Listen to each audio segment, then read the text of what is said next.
this is a very large institution with lots of people, thousands of students, lots of activity, but this university is an institution of the Church of Jesus Christ of Latter-day Saints. And its spiritual dimension is really, really important. The very first thing that we say in our mission statement is that our purpose, our mission is to help our students become disciples of Jesus Christ, to understand his teachings and his gospel and to live it. And that means that we say a lot of prayers in this university, and we rely a lot on guidance and direction from the Lord. And so one of the things I've learned is the Lord's in charge. When I first came, I felt, and that feeling was reinforced by President Monson at the time. On the day of my inauguration, I was sitting on the stage at the Hart Building with him. Actually, I think at the time we were all standing. And I heard him say, as he looked around, there were about 3,500 people, 4,000 people in the Hart Building. He looked around, he said, "You need a new auditorium." And so I took that to heart. We went to work on some ideas and took to the board a proposal for, I think, what could be rightly called an activities center. I don't know if you've ever been on the Utah Valley University campus, but they have a thing called the McKay Center down there. It doubles as an athletic facility or as a convocation center, and the way you do it is you have these bleachers that can fold up and roll into the wall, and then they come out, and that's kind of what we proposed. The board approved it. It was a building about half the size of this one that we have. The board approved it, but a couple of days later, I got a call from President Hinckley at the time. President Gordon B. Hinckley was president of the LDS Church at the time. Oh, excuse me a second, I got to pick up the water I just dropped. And President Hinckley called me on the phone. This did not happen often. And he said, "I've been thinking about your building." He said, "You need to make it bigger, and you need to build it now." We had proposed also expanding this building that we're in. In fact, this room didn't exist at the time. And we had organized it so that we would do the Manwaring Center expansion first, and then we would build the BYU-Idaho Activity Center thing. And it would all be done in about 2014. It would be a 7-year project to do both of those buildings, because we do them sequentially. Well, President Hinckley said, you've got to build it bigger, you got to build it now.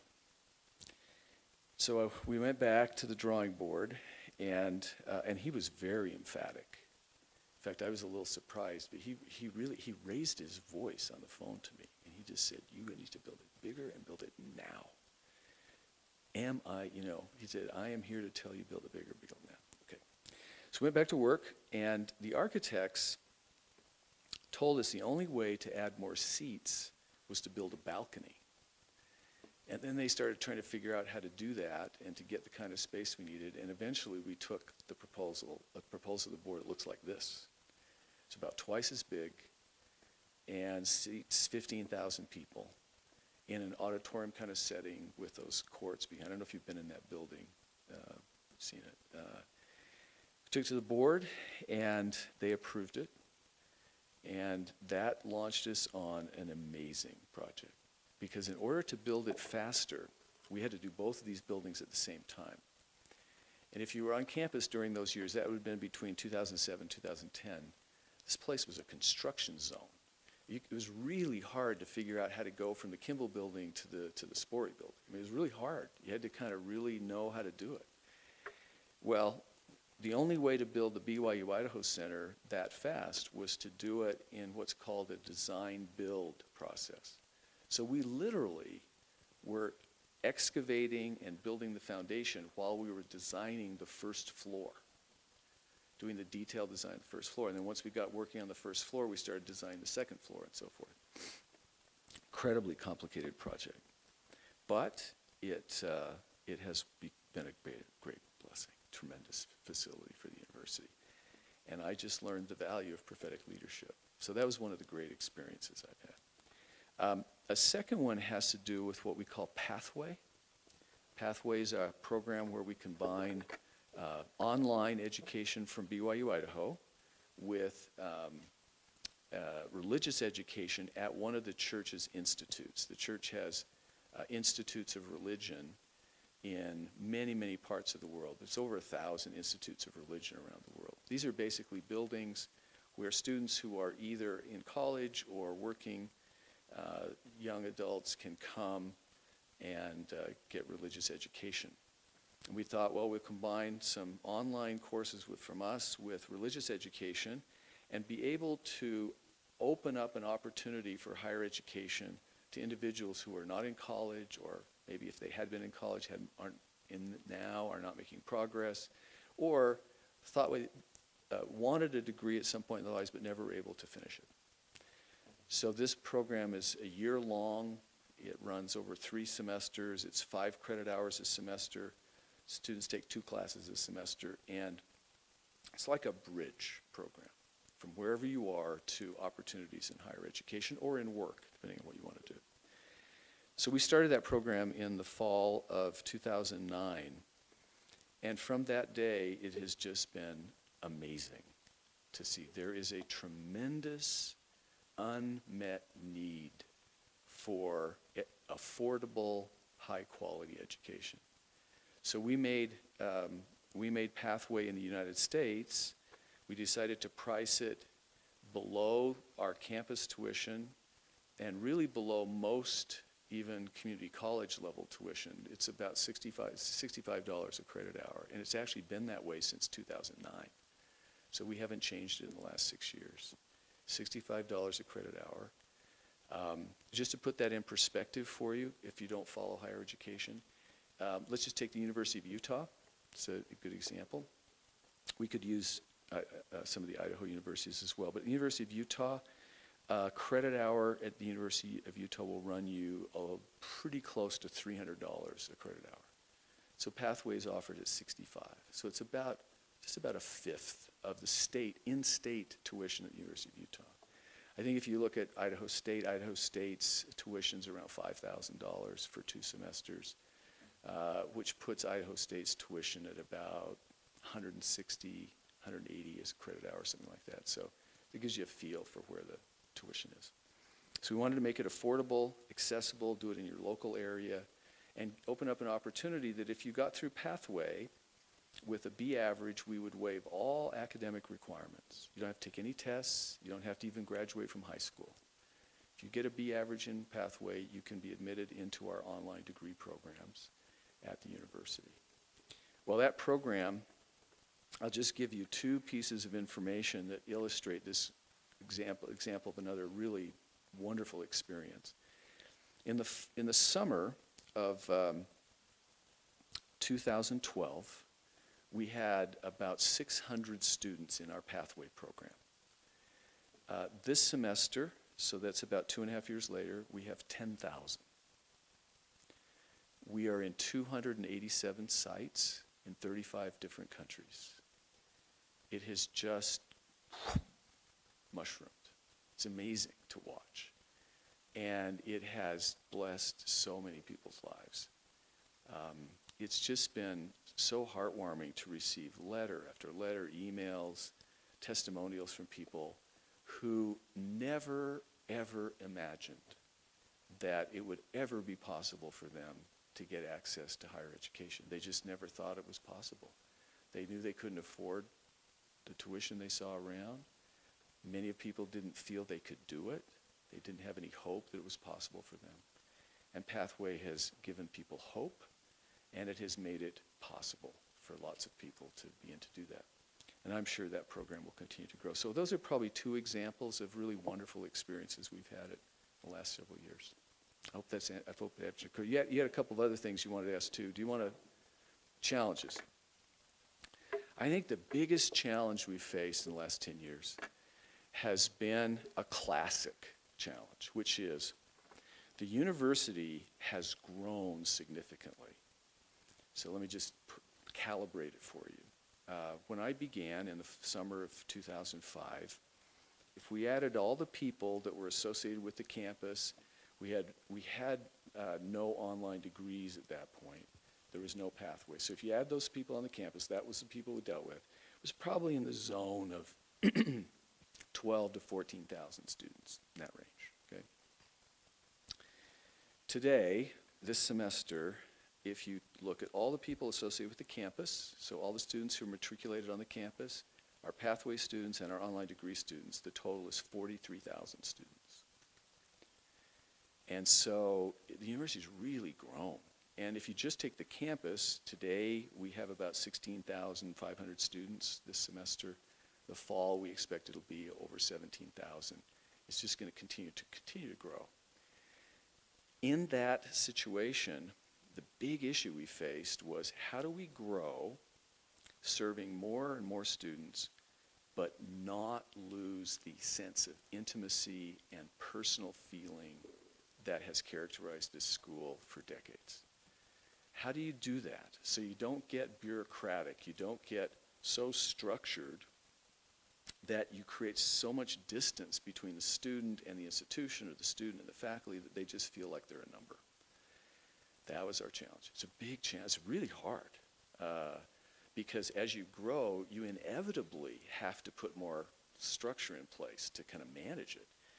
And so that's been a real challenge. How do you grow and not lose that spirit, the spirit of Rick's that we call, this sense of love and intimacy and personal connection, the sense of that people care about you as a student, that they know your name, they love you. How do you not lose that? So that's been one of our big challenges. And I think we've done some structural things to try to alleviate that tension. And then at its heart, it comes down to the hearts of the people. So the structural things, I think, are very important. We strive to have small class sizes. We put a cap on class size at 85. I know that sounds like a lot, but if you think about some college courses, and maybe you even attended some of them, where you have hundreds of students in a class, 85 seems very tiny. So we cap it at 85. Our average is around 35 or so. And in that setting, we encourage our faculty to learn the students' names, to get to know their students, to be able to connect to them personally.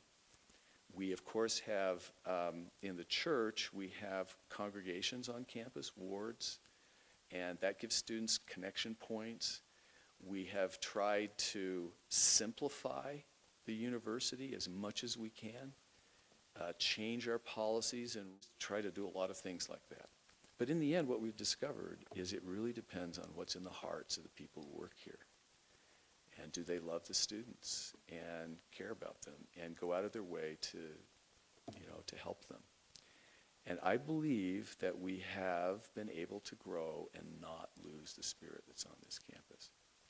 Now, our biggest challenge, I'll have to tell you, is earphones and mobile devices. People just love to plug in and walk around with plugged in, listening to music and stuff. And we just continue to encourage them to not do that, to when they walk around this campus, to smile, talk to people, interact, connect. But it's a constant challenge. But I think that's probably been one of our biggest challenges. You're welcome. Yep. Well, President, I'm Bree Clark with Local News 8 and KIDK, Channel 3 Eyewitness News. I was just wondering, you're in a very great position right now. Not only are you moving from one chapter in your life, you're moving on to having grand authority within the church. Tell me how you feel about not just moving and retiring and going maybe, to somewhere warmer, but being active and still having, a say in what happens within this community. Well, I have a couple of things to say about that. First, when Sue and I came here, we came from Boston. We had lived in Boston for 34 years. I have to say something very interesting. It's harder to leave Rexburg than it was to leave Boston. And I think it's because of the love we feel here and the relationship that we have with this community of people. we loved living in Boston. It's a great city. And we had wonderful friends there. And I love the Harvard Business School. I spent 27 years of my life there. I love it. It's a wonderful institution. I had great friends there. But somehow the connection here has been deeper. It's been more powerful for us. And so we have to leave and move on. And it's hard to do that. On the other hand, we also leave with a sense that we were called here to lead this institution for a period of time. And we've tried to do that, and we leave feeling really good. We love this place. It feels good here to us, and that's good. And I also know that, and this is literally true, you can check this out. I could have left like last year and kind of chatted with people on the phone occasionally and do a little email, and the place would have run great because we have such great people here, just tremendous people. I'll tell you a story about the people here. When we moved here, we had it in the fall of 2005, we had an inauguration. And I was very, very blessed that the president of Harvard University came to the inauguration. He's a good friend named Larry Summers. And he brought a number of people with him, including some of the people that worked for me at Harvard Business School, and a very, very close friend named Dick Spangler, who was chair of our board back there. And anyways, it was a nice time. So the people who worked for me, one of them came up to me. This is a woman named Angela Crispy, she's the senior executive officer at the Harvard Business School, still is today. It means she's responsible for all the administrators and staff in the school. She came over to me and she said, I have to tell you something. She said, we were really worried about you coming here because we thought, Harvard Business School, Rexburg, Idaho.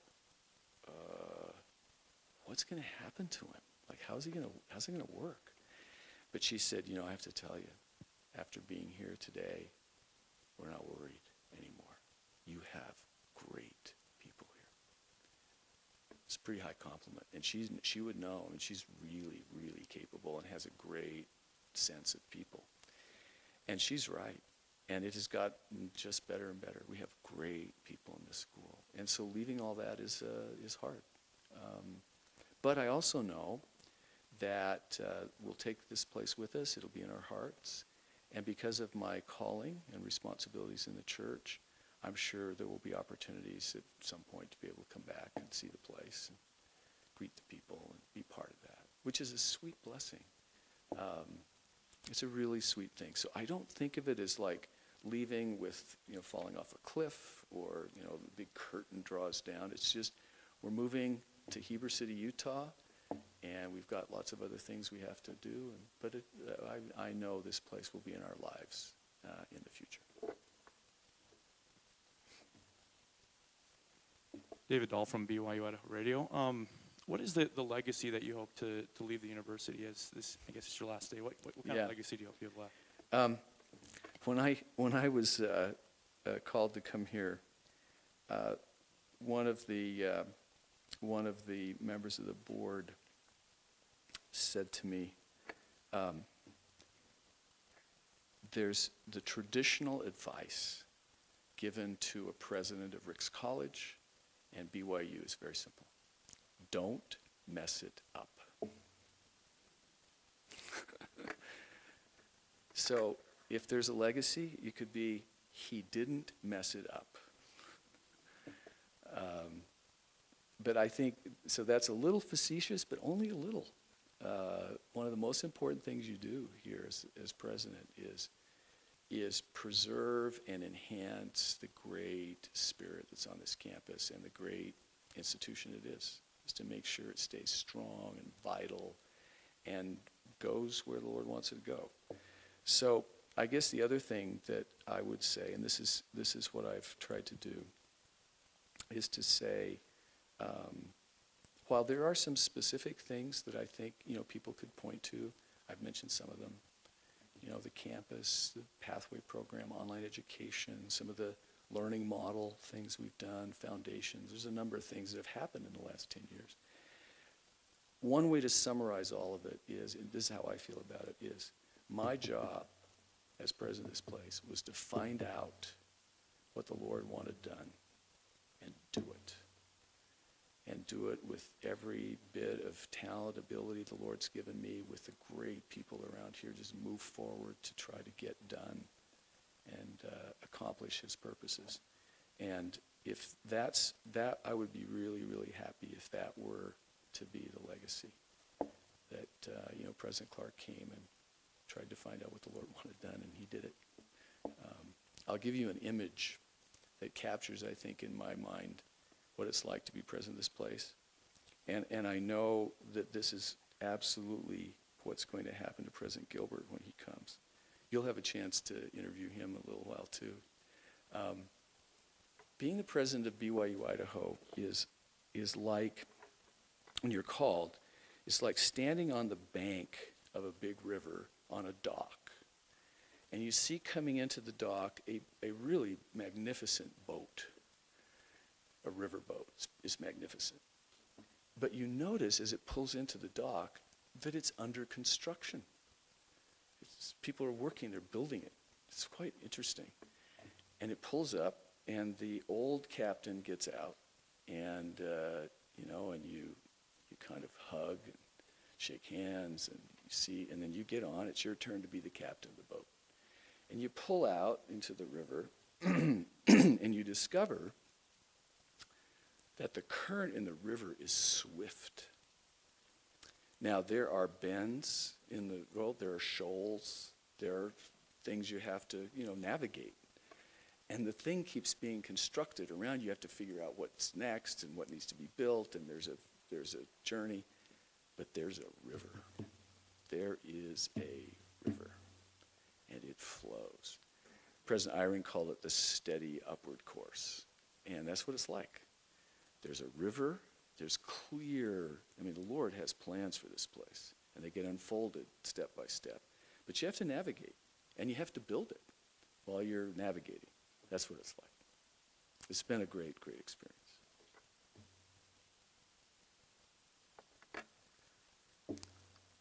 Other questions you might have? Yeah, go ahead, please.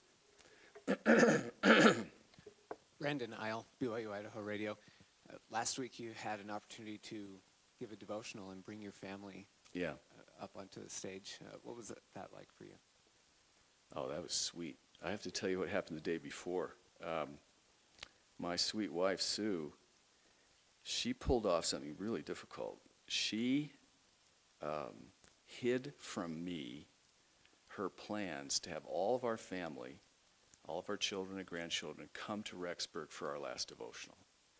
And so the night before the devotion, this has been Monday night, I came home from work. In fact, she called around 4 o'clock, and she seemed to be like a little bit upset and really nervous and anxious. And she told me that she was feeling a lot of stress. Of course, it's natural. It was the last time and all this stuff. And I thought, oh, man, I better get home.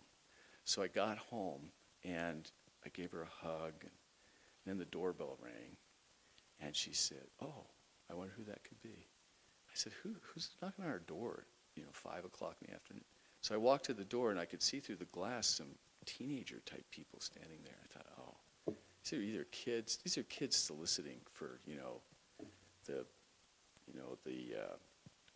the Madison, something or other.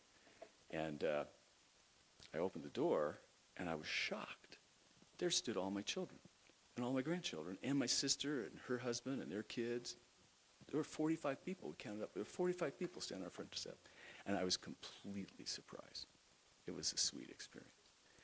So I had the feeling I should have them come up at the end. And it was a really sweet experience. And the thing that I felt inspired to say, as I did in the meeting, was, this is my witness.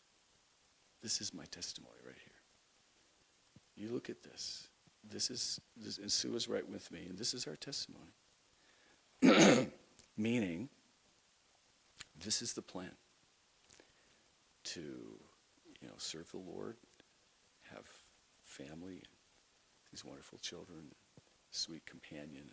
This is eternity right here.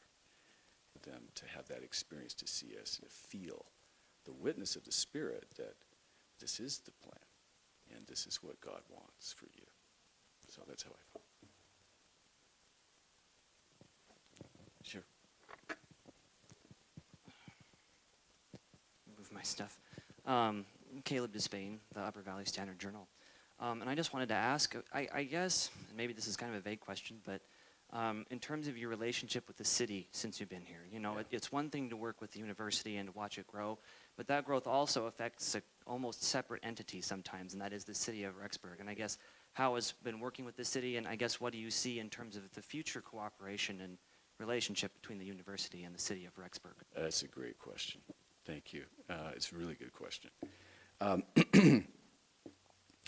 just tell you an interesting experience. When I came to BYU-Idaho, very soon after I came, I met with the leaders of the city, and I could tell in that meeting that there was tension in their feelings about the school, and I think I understood a little bit about where it came from. It's a kind of classic tension. The university is a very large entity, big institution, lots of students, has a big impact on the city, doesn't pay taxes, but has a big impact. That sums it up for you. And I understood that, but there seemed to be more than that going on. And I was puzzled about it a little bit and wondered what we might do. And I had a meeting not long after that with Robert D. Hales, who's a member of the Quorum of the 12 Apostles in the church. And I had known him before I came to BYU-Idaho because he is a graduate of the Harvard Business School, and I had known him through that connection. And I talked to him about our relationship to the city and about my concerns, and especially about growth in the city. And he really got after me. He's a fighter pilot. I don't know if you knew that about his background, but his fighter pilot came out. And he really got after me and told me, he said, look, your responsibility is to make sure that the city and the county grow in a balanced way with the university. He said, it's not good for the university to grow and the city not to grow. It's just not good. And he gave me several examples down in Utah of situations in which there hadn't been thoughtful, careful work together to make that balanced growth a reality, and you'd gotten imbalance, and it had caused some serious problems. And so it changed my perspective, and I went back and I said, all right, we're going to work and change the nature of this relationship, recognizing that there will always be points of tension and concern, but we can have a good working relationship. And the key to that is, one, to get to know people really well, two, to have good flow of information, like transparency and openness. And that requires some structural changes and some process changes, and that's what we've tried to do. There always are little points of tension, but we've tried over the years to learn how to work together well and be willing to support them and help the city as best we can without in any way changing our tax status in the city or doing things that would violate church policy.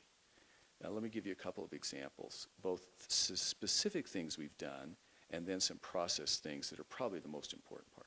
Specific thing, one thing I'm very, very happy about is we decided as a university that we had a responsibility to make the streets around the campus safer.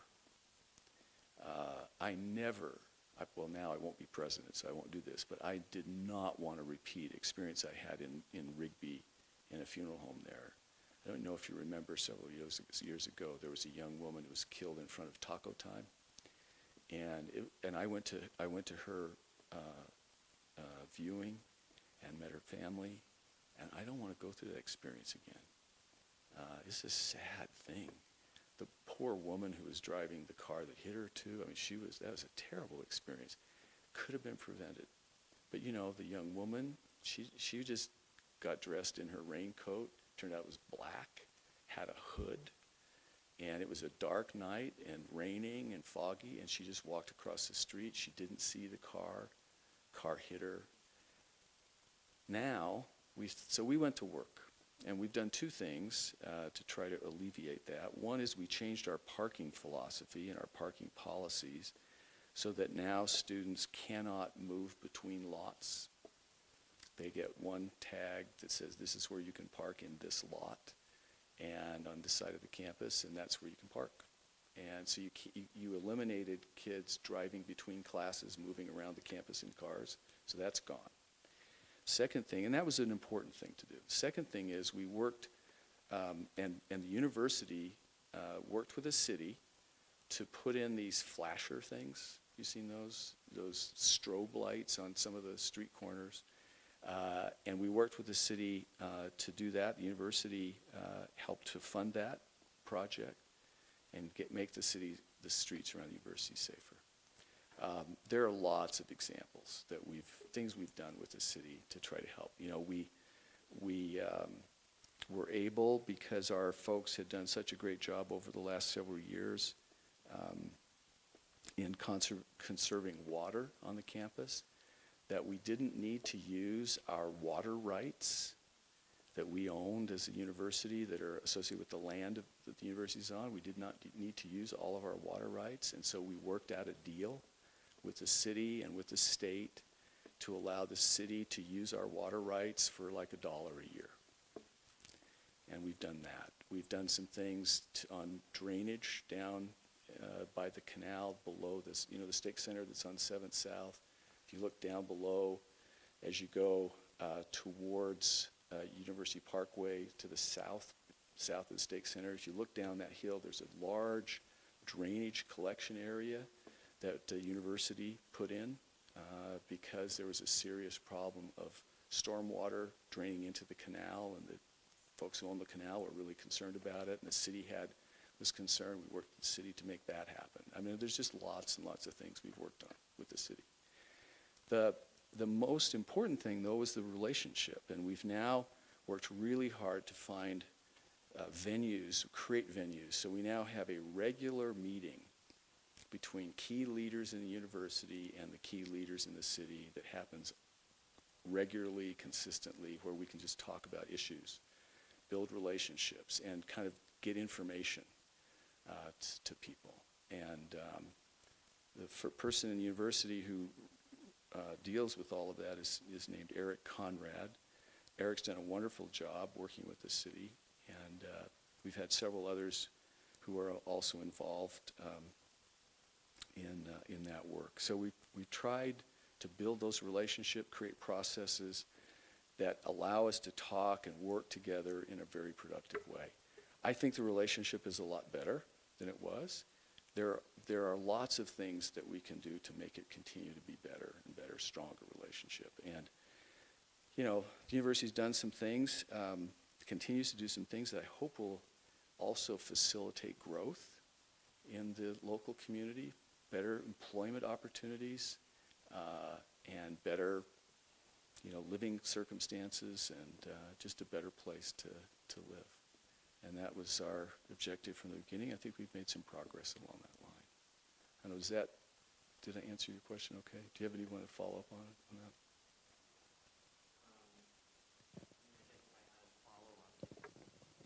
I mean, you mentioned some tension. Has there been any specific problems, or I mean, is it overall it's just the normal running a university and trying to build a city? Oh yeah, there are lots of problems. Look, I'll give you a couple examples. You know, when you have as much new housing construction goes on, I mean, there's always issues. You have the developers, the university, and the city. And each of them have interests, and sometimes they overlap really significantly, and sometimes there are differences of interests. And there are tensions there. And so we work things out. You know, we try to develop kind of standard protocols about how what's our responsibility, what's the developer's responsibility, what's the city's. I mean, there's no question the city has the authority and power to establish the regulatory standards that the developers have to meet. No question about that. The university has a responsibility to determine the conditions under which we will contract with the developer to make it BYU-Idaho approved housing. Sometimes our standards and the city standards are different. So we have to talk about that. We got to work that out and then come to an agreement on how we're going to do that. Parking is always a big issue. The developers what they want is as much totally free parking next to their site as possible. And they want it to be free so they don't have to pay for it. They want the university to pay for it. The city doesn't want to get caught in the middle of that, but would like to see sufficient parking. You don't have cars on the streets and so forth. So we have to work that out. So always points of tension like that. Another great example, a perennial, is booting of cars. It's a perennial, you know, and you've got tension. I mean, the owners of the apartments want people to be able to visit and so forth, but they don't want to take up spaces from the residents. And you have different views about how that should be handled. We stepped in on that one and offered, we said, well, how about if we serve as mediators? The city agreed to that. Owners agreed to that. We said, okay, so we'll mediate. Well, that worked for a while. But then there are other issues pop up that, you know, it's just it's an ongoing thing. I don't know. There's all sorts of stuff. Sewers, I don't know. You know, who cleans the streets, you know, all sorts of things. But if you and this has been true, the people around the tables are basically of goodwill, and they are. And they all want to see the city prosper and be a great place to live, and they also want to see the university prosper because it works both ways. You can find ways to solve these problems, and that's, I think, that's been our pattern over time. I do have to say one thing. The city has been absolutely tremendous to work with. They've been clear about the codes we have to meet. They've worked with us. They've really been helpful and timely, very responsive, especially on the BYU-Idaho Center. It was really, really critical. So I just give them all the credit in the world for being great partners with us, maintaining strict standards that we have to meet so that our the building code is met, but doing it in a way that helps us. Timely, responsive, clear information has been really, really useful. So they've done a great job. President, you've been called to serve in the Quorum of the 70. For those who aren't Latter-day Saints, how did that call come about? What will you be doing now? And if that calling wouldn't have come, where would you be going? Back to Boston or some other place? Okay, well, let me start with the last question. Where were we headed anyway? Our plan was to move to Heber City, Utah. We fell in love with that valley down there many years ago and decided we would move there. We have 4 of our children live down about 40 minutes west of there in Utah County in South Salt Lake. We have 15, now almost 16 grandchildren down there. So we thought we'll move there. And our plan all along had been to serve the Lord, and it is still to serve the Lord for the rest of our lives, to do whatever he wants us to do for as long as we live. So if we hadn't been called into that calling, we probably, very likely, would have gone down there, had a few days of playing golf, and then put in our mission papers. The call has preempted that plan. So let me just tell you a little bit about the call. I've been called to the First Quorum of the 70. The 70 is an office in the church that's very specific and has a very particular role in the Lord's church, and that is we're called to basically do 3 things. We're called to be special witnesses of the name of Jesus Christ in all the world. So that means that I have a responsibility to teach, to testify, to be to other people about Jesus Christ, and to be one of his witnesses. Second is we have a responsibility to build up the kingdom of God, to build up the church in the kingdom of God, which means, and third, you do it under the direction of the quorum of the 12. So I get assignments to do things. One is to preside at stake conferences. So this is in the church. Stake is like similar to a diocese in the Catholic Church. It's a group of about 8 to 10 congregations, sometimes more. And twice a year they have a conference. All the members of that stake come together, and a general authority is usually assigned to one of those conferences a year. And that means that I would have an assignment to go and preside or to accompany a presiding officer to a conference and speak and teach and so forth. And then we also can have other specific assignments in missionary work or in family history or in teaching or whatever. And my specific assignment will not be announced publicly until the 1st of May, but I'll have some assignments that the Quorum of the 12 and the First Presidency will give me to go out and do whatever they want me to do. In the early part of the church's history, it was very common, some of you probably know this, but it was very common for members of the church to go to general conference and to hear their name read over the pulpit being assigned to go on a mission somewhere. And that moment was the first time they ever heard of it. So we're calling Brother Clark to go to Thailand on a mission, and he will leave May 1st. And that used to happen. Fortunately, now there's a little more notice than that, and so my call came last December. It was issued by a member of the First Presidency, President Eyring, and he simply called us to serve as a member of the First Quorum of the 70 and told me that this semester here would be my last at BYU-Idaho. So that's how it came, and that's kind of what I'll be doing. So that answer your question? Thank you. AJ Rupp, Scroll newspaper.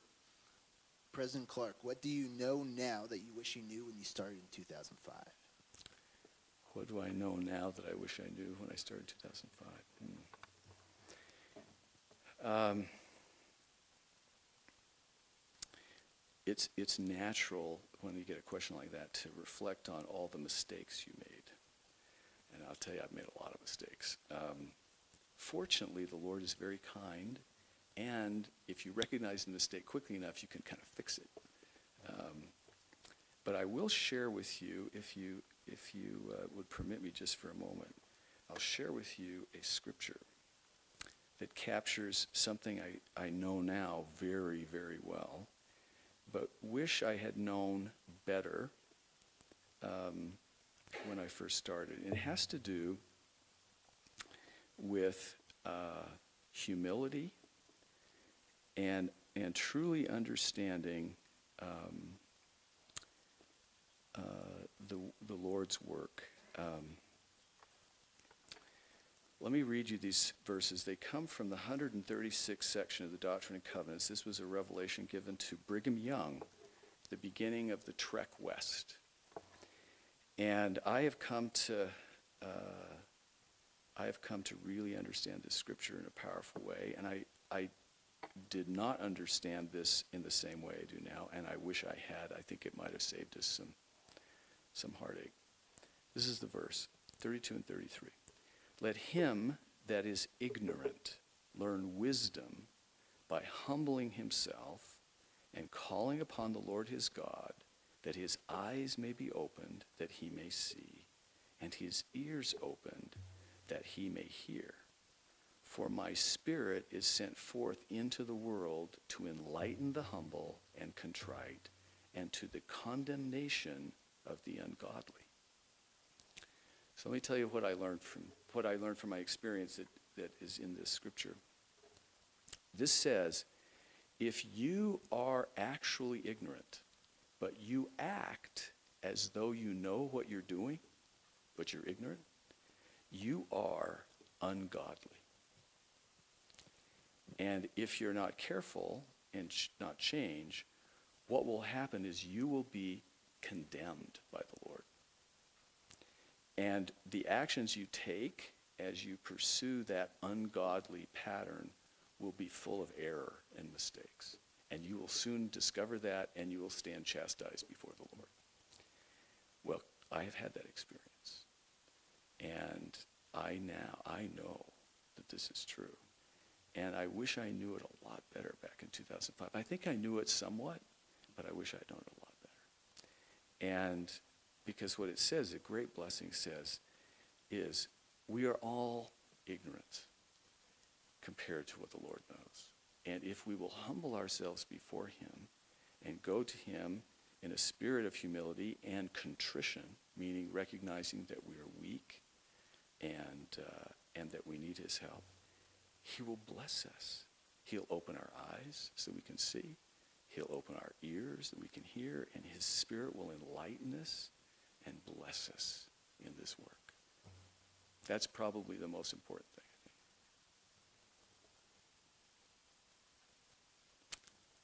Please. What will you miss most as you leave? and Oh, that's reflect on easy. BYU-Idaho? That's not a hard question. Good question, but it's not a hard one. The thing that we will miss most are the people and what we feel when we're around the great people of BYU-Idaho. It's absolutely hands down the best thing here. For example, Monday nights we do a home evening right in this room. There are usually about 200 students in here, and we just stand at a pulpit. The pulpit's usually over there, and we do Q&A. And it is amazing. It's really fun. And great spirits there, and we do that every week, and we'll miss that. We'll miss devotional. We'll miss walking around the campus. We'll miss working with the great people here at BYU-Idaho and the spirit we feel here. We got time for another question, then we probably should bring it to close. Yep. President Clark, I'm Lindsay Johnson from the Scroll newspaper. So you mentioned Pathway earlier. Yeah. Could you give me one example or one story of a student who was particularly blessed by the Pathway program and that you helped through that? Oh, yeah. We got lots of them. I'd say probably the most best example I have is actually the one that happened right here in Idaho Falls. It's a young woman. I won't use her real name. I'll call her Jane. Okay. Jane grew up in the church. When she was about in her teenage years, she kind of wandered away from the church, got married when she was 16. Never had an opportunity to go to college because she started having babies. Fast forward 12 years, she's 28, has 3 children, one of whom is autistic. She has had in her heart for that 12 years a deep desire to pursue higher education. She always wanted to go to college and have a degree and have that learning. No opportunity. A friend, parent, I think it was somebody in her family, told her about Pathway. She couldn't believe it. She was amazed. She went to one of the first meetings where it was introduced. She thought, this is my chance because it's right here. I can do it. It's online. It's flexible, and I can afford it. She signed up and had a great experience, both from learning and from the Spirit. About 2/3, 3/4 of the way into her first year, we had an event we call the President's Advancement Council. It's a group of people that come in from all over the country to advise us and discuss issues in the university. It was held in May. She was in the middle of her last semester.